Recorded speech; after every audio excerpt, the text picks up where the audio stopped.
In the beginning was the Word, and the Word was with God, and the Word was God. And the same was in the beginning with God, and without him nothing would have been made that was made. And in him was life, and that life was the light of all being. And the Word grew and said, Behold, I am the vine, and you are the branches.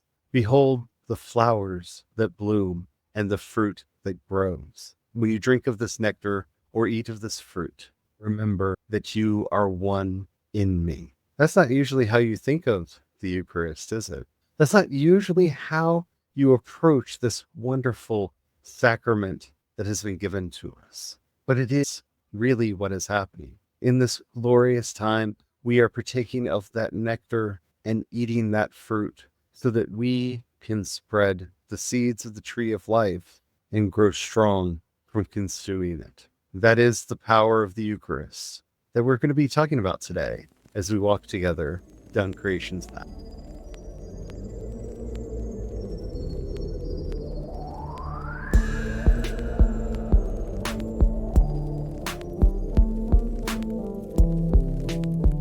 Hello everyone, my name is Charlie and I am a Christopagan Druid and priest of Bridget. Hello everyone, my name is Brian. I'm a Christopagan Druid and sous chef to the dog. Today we are going to be talking about the Eucharist, the special meal that Jesus and the disciples shared with each other that has become the core practice within Christianity. But we're going to do it from a different angle today. We're going to be approaching this from the point of view of Christopaganism, because we are, after all, Christopagans. If you want to know more about that, head over to CreationsPaths.com and check out the Christopagan Manifesto over there to see if that phrase might actually mean something to you. Or if you're watching this on YouTube or want to go to YouTube, check out the CreationsPaths channel where I have several videos actually over there discussing this topic from my realization that yes, that word does actually apply all the way through to what it means. Plus we did an entire series earlier in this podcast on Christopaganism. So before we get into all that though, if you haven't already, don't forget to like, subscribe, follow, whatever the terminology happens to be on whatever the app is you're listening to us on. We do 5 original Christopagan and Druid episodes Monday through Friday, except during Holy Week where we're doing a new episode from Palm Sunday through Easter Sunday. So you're going to get extra from us this week. And you don't want to miss a thing. We've got a lot of interesting things to talk about. All right, let's just get into it, shall we? So that story that I told at the beginning is probably not the way most people perceive the Eucharist. If you're not familiar with that term, this is the Lord's Supper. This is the sharing of bread and wine that evolved out of the Jewish Passover Seder and became the heart of the agape or love meals that were practiced by the early church and have developed as a sacrament, a means of grace. That's what a sacrament is. This is a place that we go to receive grace and has become really core to most versions of Christianity. In modern day, a lot of those that attended church services that do that, you see it done like maybe in videos or on television shows even. It's that little wafer and a little bit of wine that you drink along with it. That's kind of part of that sacrament that the Eucharist evolved into. Sometimes it's done with bread and crackers instead of a traditional Eucharistic wafer. Sometimes it's done with grape juice instead of wine. The Mormons actually practice the Eucharist with water rather than wine. I have even heard of a Eucharistic rite that used cantaloupe. Oh, that's an interesting one. As a way to taste the freshness and the life of nature. But traditionally, it is bread and wine. It would be an unleavened bread. So traditionally, it would have been a matzah that would have been used at this meal because this meal took place during Passover and there is no leavened products on the table or in the house. No leavening even in the house during Passover. So traditionally, it would have been with some manner of matzah or cracker in the Catholic Church. Of course, they did not bother to find out how matzah was made, so they developed their own recipe for how to make the wafer that is used in this. Plus, there are actual debates over whether or not you can chew the bread. Yeah. I'm not going to get into all that today, but needless to say, this is where you get the wafer that is used in the Catholic Church, which is meant to dissolve on the tongue and not to be chewed. because blasphemy and what have you. But to me, the real debate in the church around the Eucharist comes into what is the point and purpose of it. You have arguments that range everywhere from it's just a memorial, because after all, Jesus said, do this in remembrance of me. So to do this and remember me. So maybe it's just a memorial. And churches who believe that this is a memorial only practice the Eucharist once or twice a year, sometimes once a month, but not regularly. In the Lutheran tradition and some other Protestant traditions, but this really arose in the Lutheran tradition, it is believed to be the real presence of Jesus, that in partaking of the sacrament, the presence of Christ is there.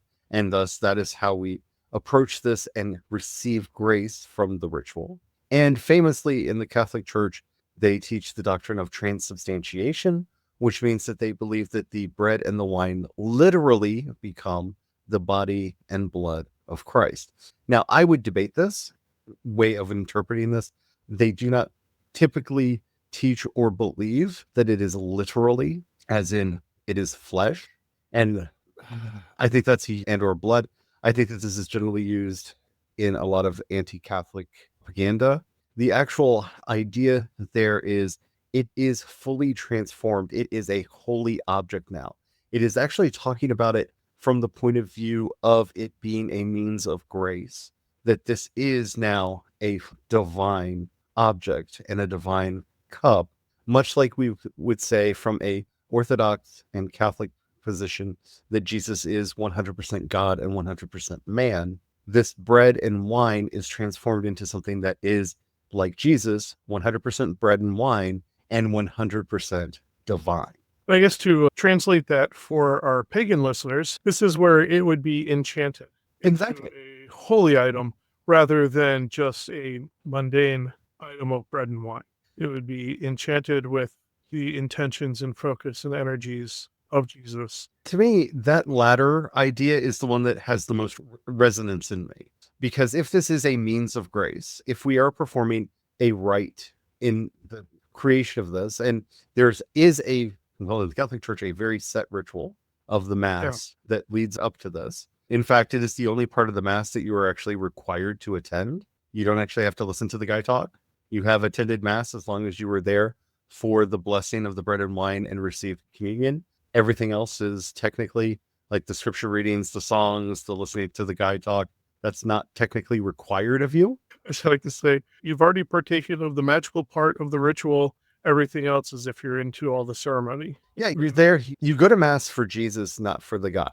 Yeah. It really doesn't matter what the priest says. This is one of the things about the Catholic service that I have a lot of respect for, because they still understand, while any bishop or priest or run-of-the-mill Catholic would be horrified with me using this language about the ritual, they understand that the magical component of the service is the most important part. And for us as Christopagans, it really is.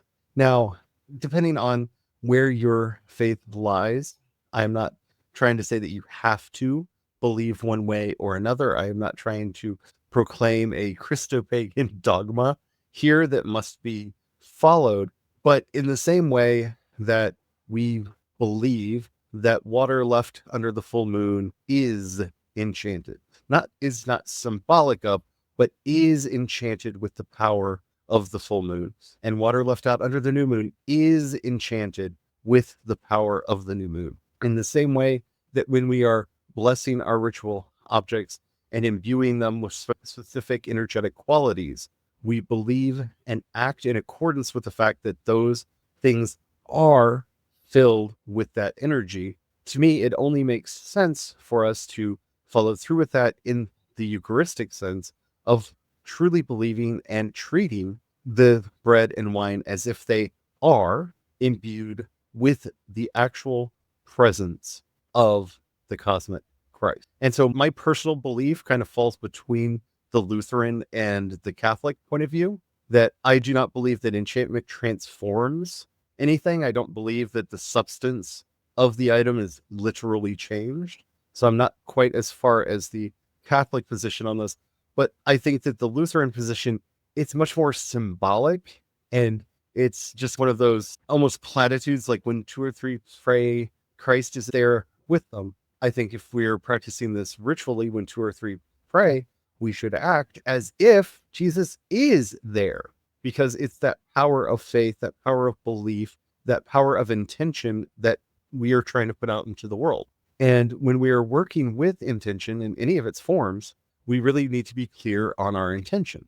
If we, as Christopagans, believe, as many of us do, that Christ is the cosmic Christ, the one that maintains and sustains the cosmos and holds the universe together, as Paul says, that is the energy being imbued into the bread and wine during this service. Now, for those who cannot partake of the wine, the grape juice, the whatever the liquid is that is used during the service, and I'm a traditionalist, I like to actually use some form of wine in this, but I understand if you can't partake of wine and that is all that is there, if you can partake of the bread, you have still taken in the full person, the full Eucharist. If you can't partake of the bread because you're gluten intolerant or what have you, and you can only partake of the wine, you have partaken of the wholeness of Jesus, right? The wholeness of the cosmic Christ. And that's where I do believe this sometimes gets very misunderstood, because there are church services where only one or the other is at offer. Christ is whole and not and indivisible. So the Christ is present whether you only have one or the other. So yes, if you can find a gluten-free cracker that you can use for this kind of service, now is the time with Passover that gluten-free matzah is easy to get and to stock up on. So you can get yourself some gluten-free matzah to use in these services if you want. So yes, you can do that. And yes, if you have congregants that cannot have wine, or I don't know if there's grape allergies. I assume there's an allergy to everything nowadays. It just seems like there is, but, or grape juice, you can make other substitutions there, or even use water, because you just add to it a little part of the ritual where you remember how Christ turned water into wine and build that into the service that you're doing. The actual physical materials that are used here to meet are not inviolable. They're not absolute. And I think people lose sight of that. Remember, in the concentration camps, St. Maximilian Kolbe performed the Eucharist by keeping a portion of his rations to the side. And you can't tell me that they were I can't say the word because we'll get shadow banned on a lot of the platforms that we're on for saying the word, but the evil monsters who controlled those camps were providing things that would be considered ritualistically pure for this service. Yeah. This is where I point back to correspondences, and please go back and listen to those. If this is not clear, or if you need to brush up on that some, because though it's nice for the traditional sense to have the unleavened bread and wine, to have that connection back, it is not necessary. And what is necessary is the intention, is the energies being brought in, and the point of the ritual. That's why I like that we're breaking this down as well, because it helps a lot more to be able to approach the Eucharist and what the significance of this is, especially those that don't have as strong of a Christian connection or may have not been in church for such a long time. There's a lot of the imperial structures built up so much guilt and exclusion to this rite that if you're the select, so to speak, you're naughty if you partake. And we want to break that down and be like, no, this is a ritual practice that's open to everyone. Christ handed this to everyone so that everyone could partake and could rejuvenate themselves. Because it is a means of grace. If you wanted to connect back to the more traditional elements here, because this is a regular thing, we know that the early church practiced this on a weekly basis. So I think the closest analogy to what the early church was probably doing was a version of the Shabbos or Sabbath blessings. Mhm. And at the Sabbath table, you bless bread and wine, but the words of the prayer, I think, give you a hint of how you could do substitutions here. Because the blessing over the bread, you are blessing the Lord for the fruit of the food of the land. Since the early church was probably modifying the Shabbos table for the early Eucharistic table, it gives us an easy way to understand how to do substitutions if you want to rely on tradition. A lot of people want to try to have a tradition to back up and make them feel secure that they're doing just good substitutions for things. I don't think that this is required, but if that's something that you want and need to do for various reasons, the prayer that is said over the bread is a blessing to the Lord for the food from the earth.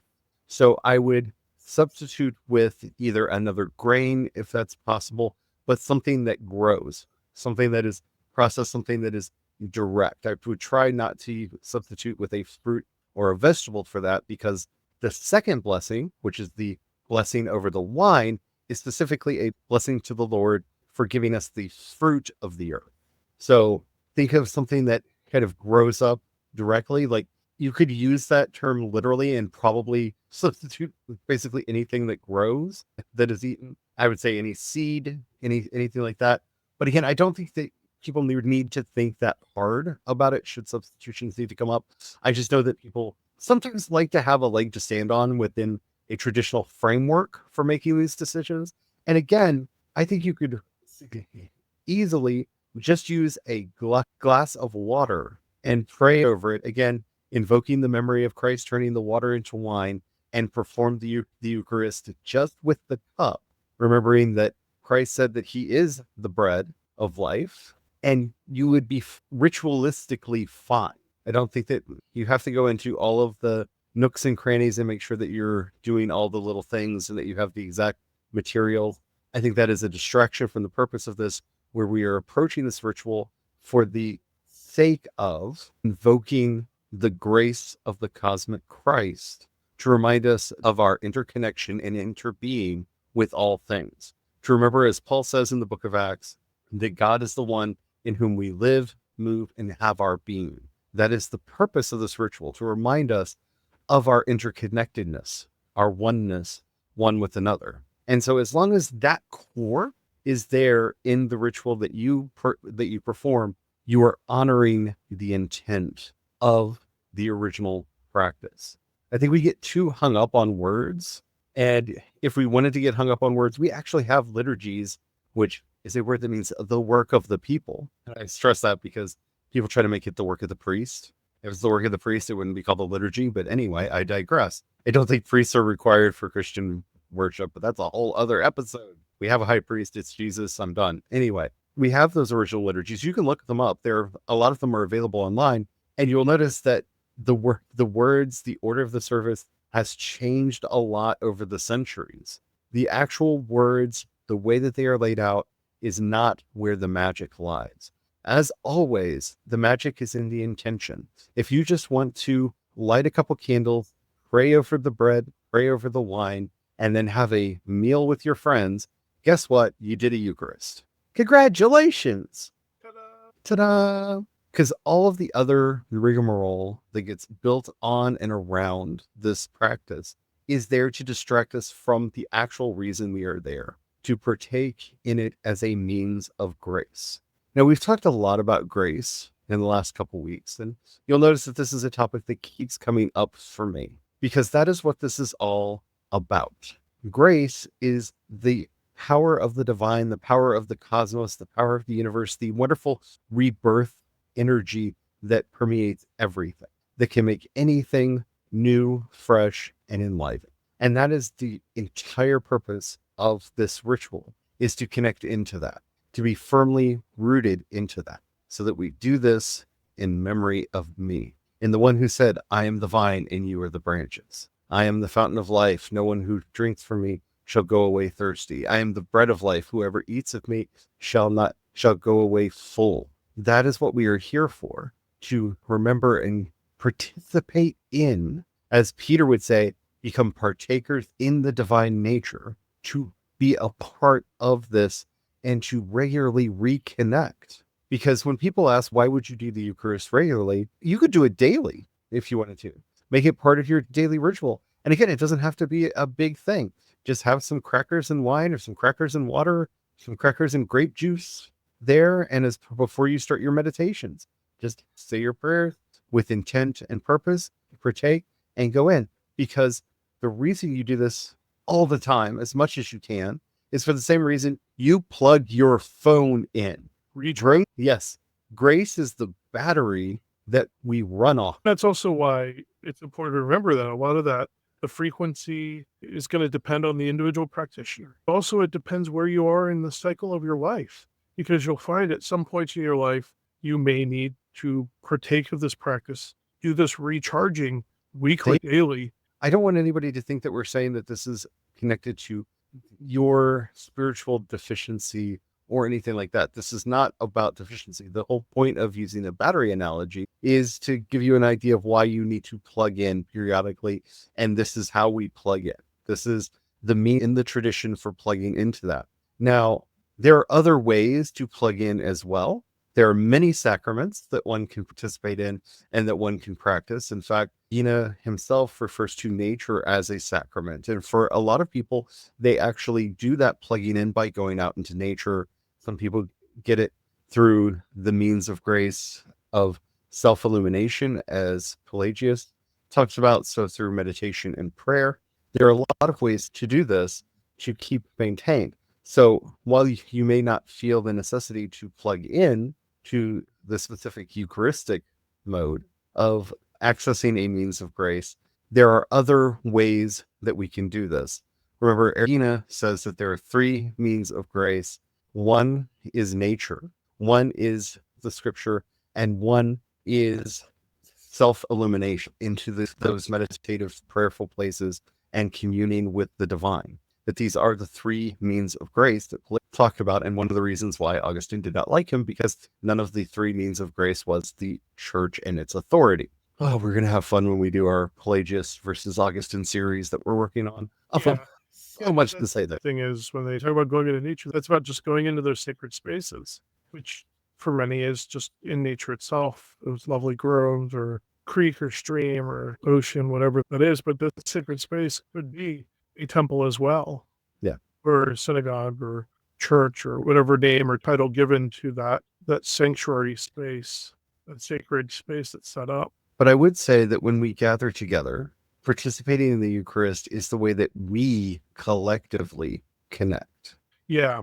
Because it's in those moments that we remember not only that Christ is within us, not only that the Holy Spirit is within us, but we are reminded of our own Christhood and our own participation in these mysteries.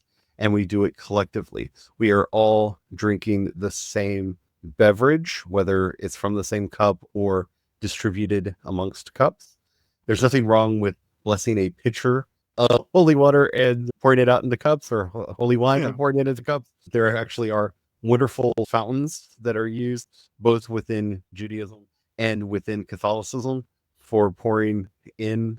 You pour in at the top and it fills with numerous cups at the bottom. There are a lot of ways to do this, but it's this symbolism that we are all partaking of the one source and remembering that interconnectedness. This is why a lot of modern Episcopal and Protestant churches are starting to use a bun or a loaf for the Eucharist rather than a bunch of separate wafers, because a piece is torn from that one communal bread, reminding us that we are all partaking of the same source. And that in and of itself is a powerful image. Yeah. Yeah. And that reminder of community, which is the first part of where this practice comes from, is it's from the Last Supper.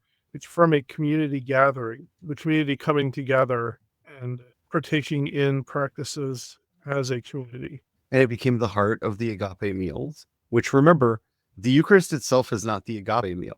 Agape meals were the original potlucks. Everyone who could brought food to them. And they not only partook of the Eucharist at the earliest church services, but they shared a full meal together.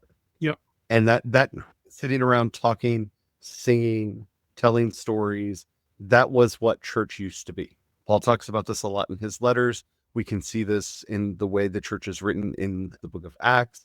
This is what church service used to be. It wasn't going and sitting in a pew and listening to people opine. Church was a community gathering together for, yes, sacred purpose, but also to share in this basic literal companionship, which means to break bread with. That's what the word companion literally means, to break bread with. This literal companionship where they are all partaking of this meal together and they're talking to each other and building this community. If you want to understand why the early church spread like wildfire, this is why.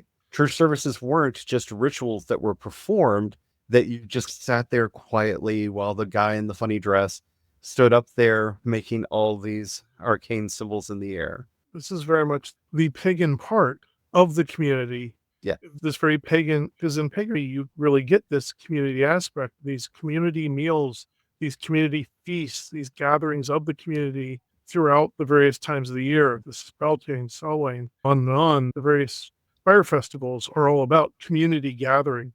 And it's really sad as the imperial church drove paganry out of it. It lost this very heart of community building activities. And so many are left like looking at this building that you go to just be somber and quiet with a few other people sitting being quiet and going, well, what's the point of it? And it's why when I wrote the Christopagan Manifesto, one of the things that I talk about in here is being a Christopagan is not about bringing in other pantheons or other lores or other cultural traditions in that can be a part of it, but just reconnecting outside of that imperial control, outside of those strict rules and strictures that have been put on the church for so long. We feel like it's been that way forever, when that wasn't the way it was originally. That is an imposed order that was added onto it.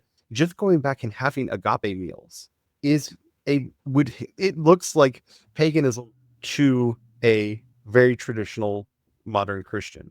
I remember when the emergent church started and when the home church movement started, the traditional Christians that I was in the community with referred to them as pagans. When the bar church movement started, when the cafe church movement started, I remember hearing them referred to as pagans because they're not doing that old school traditional service. They're not gathering together in the room, being very quiet and respectful to the one guy who's being paid to be there. Yeah. It was the powers and principalities of imperialism try to pervert or continue to pervert the term pagan to try to make it be this derogatory slander term rather than what it actually is. Remember, when the word pagan was originally used, it was meant anyone who does not believe like we do. Yeah. It included heretic, apostates, and people who believed in other gods. And it is still functionally used like that within the church.